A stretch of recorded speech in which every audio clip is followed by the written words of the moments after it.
गणपति बप्पा मोरिया, अगले बरस तू जल्दी आ।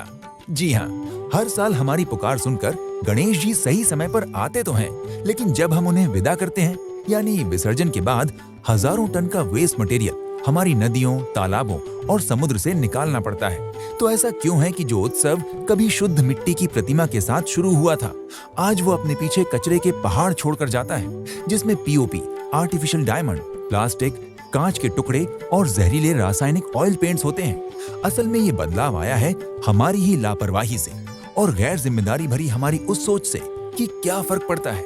लेकिन आपको ये जानना चाहिए कि फर्क पानी में रहने वाले उन असंख्य निर्दोष जीवों को पड़ता है जिनकी आंखों और त्वचा को ये रासायनिक रंग जला देते हैं और प्लास्टिक के छोटे छोटे टुकड़े उनके पेट और गले को चीर फाड़ देते हैं। हमारे त्योहारों की चमक धमक की कीमत असल में अनगिनत जीव अपनी जान देकर चुकाते हैं। लेकिन अगर हम बस थोड़े से जिम्मेदार हो जाएं, तो इस सब को बदला जा सकता है। बनावटीपन और दिखावे को छोड़कर फिर वही पुराने तरीके अपनाने होंगे, जिसमें प्रतिमा शुद्ध रूप से मिट्टी की हो। और वैसे भी विसर्जन का सही मतलब वो होता है जिसमें हमारी प्राण प्रतिष्ठित की हुई प्रतिमा पूरी तरह से वापस प्रकृति में घुल मिल जाए, न कि कचरे का ढेर बन जाए। तो आइए मिलकर मनाते हैं सात्विक गणेशोत्सव। सात्विक निर्माणम लेकर आए हैं इको फ्रेंडली ऐसी सात्विक गणेश प्रतिमाएं जो काली उपजाऊ मिट्टी से बनी है। साथ ही इसमें मिले हैं गाय के गोबर से बनी खाद के अंश और इन्हें ऐसे ऑयल फ्री रंगों से रंगा गया है जो आसानी से मिट्टी में घुल मिल जाते हैं।